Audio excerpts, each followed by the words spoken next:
The chill of an autumn morning in 1987 was different. It carried a weight that the small town of Crestfall hadn't felt before.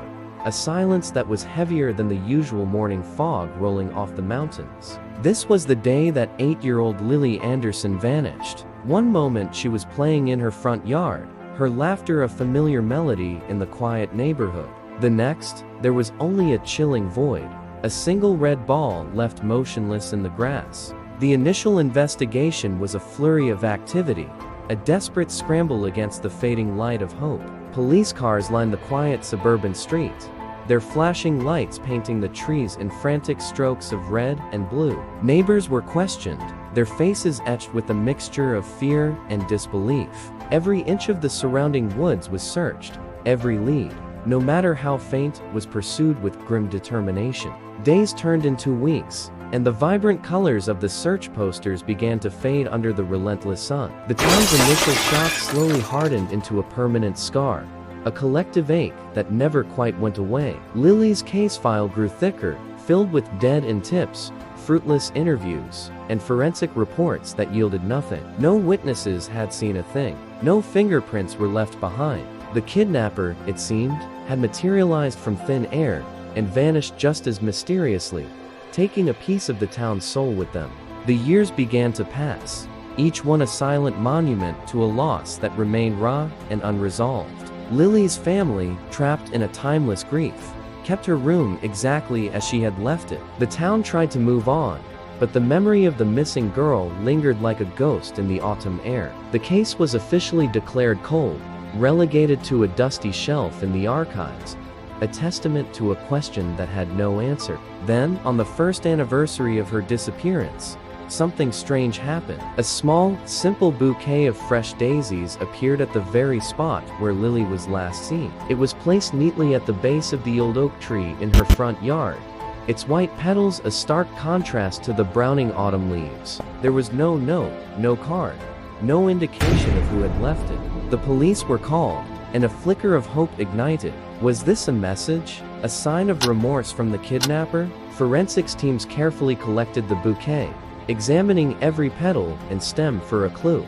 A stray hair, a partial print. But just like the original crime scene, it was clean. There was nothing. It was as if the flowers had simply willed themselves into existence. The following year, it happened again. Another bouquet of daisies, just as fresh, just as anonymous, appeared in the same spot. The ritual had begun. It was a slow, deliberate act, performed under the cover of darkness, or in the fleeting moments of an unguarded dawn. The consistency was unnerving. Every year, on the exact date of Lily's abduction, the floral tribute would be there. This annual visitation became a haunting fixture in the town's calendar. For the Anderson family, it was a source of both agony and a twisted sort of comfort. The flowers were a cruel reminder of their loss, yet they were also a sign that Lily was not forgotten. Someone somewhere was still counting the years alongside them. For the investigators, it was a source of profound frustration. They set up surveillance, year after year. They hid cameras in the trees and stationed unmarked cars down the street,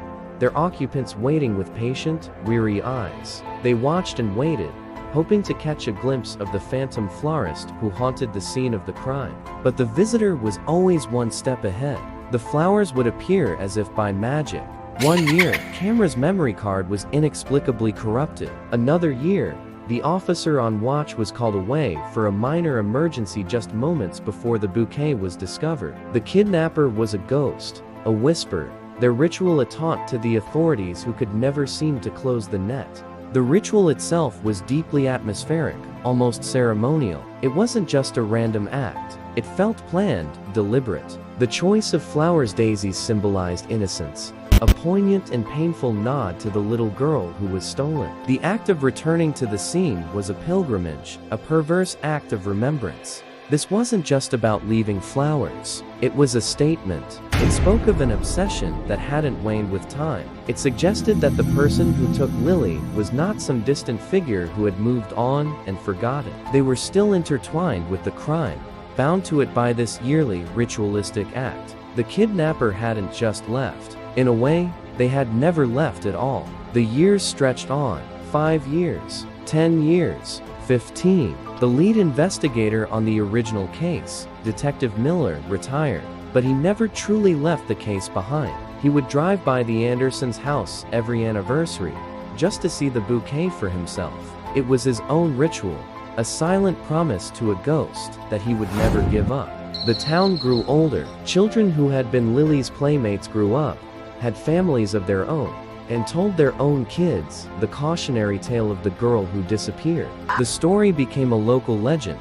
The annual flowers a piece of macabre folklore. The mystery deepened with each passing year, becoming more ingrained in the town's identity. On the 20th anniversary, the ritual changed. The usual bouquet of daisies was there, nestled at the base of the oak tree. But this time, something was different. As the forensics team, now a new generation of officers, carefully lifted the flowers, they noticed a slight disturbance in the soil beneath. It was subtle, easily missed, but it was there. With painstaking care, they began to excavate the small patch of earth. Just a few inches down, their tools hit something hard. It wasn't a rock. It was a small, tarnished silver locket, shaped like a heart. The kind of trinket a child might treasure. A wave of anticipation, thick and electric, passed through the small team.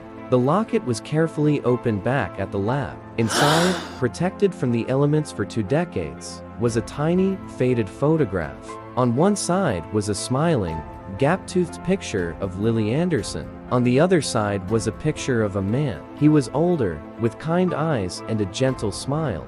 Someone who looked familiar. Detective Miller, now gray-haired and living a quiet life of retirement, was called in. He stared at the photograph, his mind racing back through the hundreds of faces he had interviewed 20 years ago. The face was instantly recognizable. He knew exactly who it was. The revelation hit him, not like a thunderclap, but like a slow, dawning horror. The man in the locket was Arthur Finch. He had been one of the Andersons' neighbors, living just 2 houses down. He was a quiet, unassuming man, a retired librarian who tended his garden with meticulous care. He had been questioned at the time, of course, as had everyone on the street.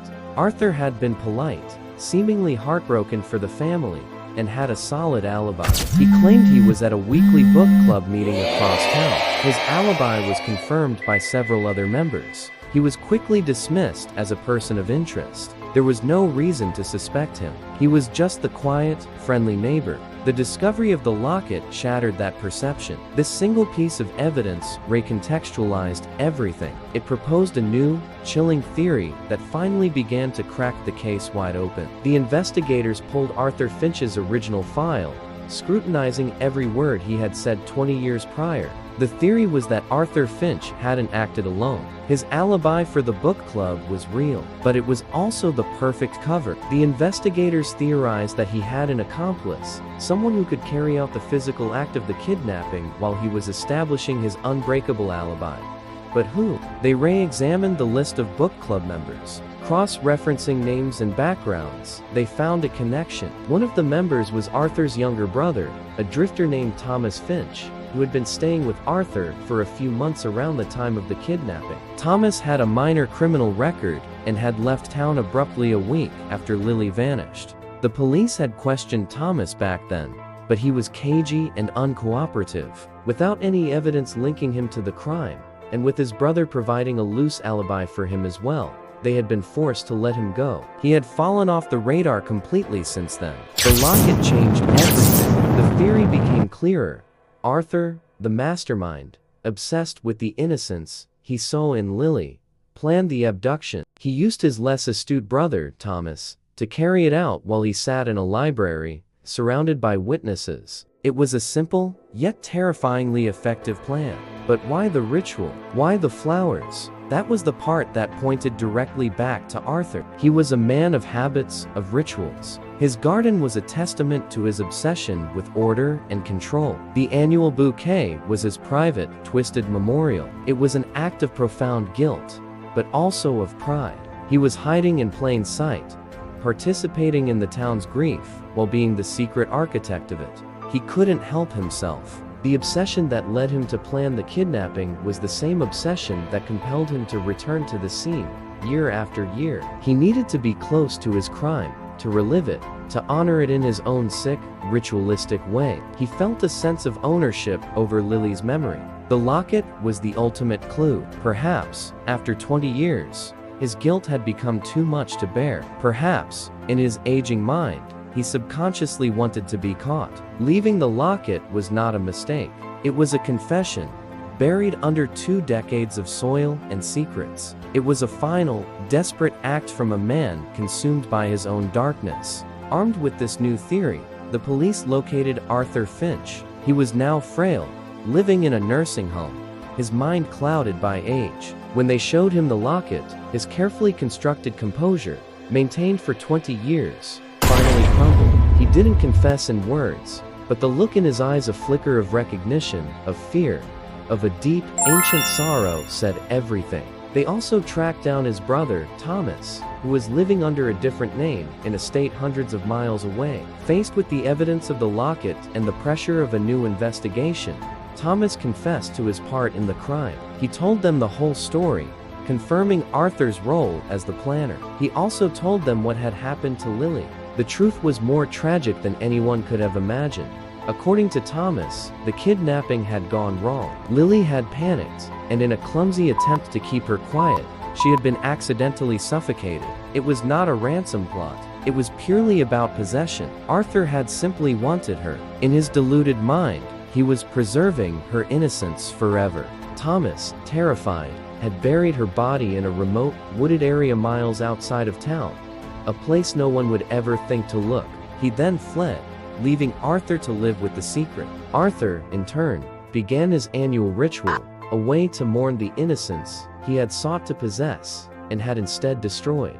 The story of Arthur Finch is a chilling lesson about the darkness that can hide behind a familiar face. It's a story about obsession, a force so powerful it can drive a person to commit an unspeakable act, and then compel them to return to it, again and again. It's a story about guilt, a burden that can fester for decades until it finally bursts forth, demanding to be seen. The ritual of the flowers was not just a taunt. It was a map. It was a breadcrumb trail leading back to the truth. A truth that was hidden in plain sight all along. The kidnapper hadn't just returned every year. He had been there the whole time. A quiet neighbor, tending his garden, watering his flowers, and nursing a secret that was as dark and as deep as the earth itself. The greatest evil is often not the monster lurking in the shadows, but the one who smiles at you every day. It's the one who shares in your grief while being the very cause of it. The case of Lily Anderson reminds us that the most terrifying secrets are often not buried in a distant grave, but are kept alive through quiet, methodical rituals, performed by the last person you would ever suspect. This case forces us to look closer at the world around us, to question the quiet routines and familiar faces we take for granted. It shows that even in the coldest of cases, a single, deliberate act, repeated over time, can be the key that unlocks a truth hidden for decades. It's a testament to the fact that no secret can be kept forever, especially one that is watered yearly with guilt and obsession. What do you think drove Arthur to maintain his ritual for so long? Was it purely guilt? Or was it something more sinister, like a need for control? Let us know your theories in the comments below.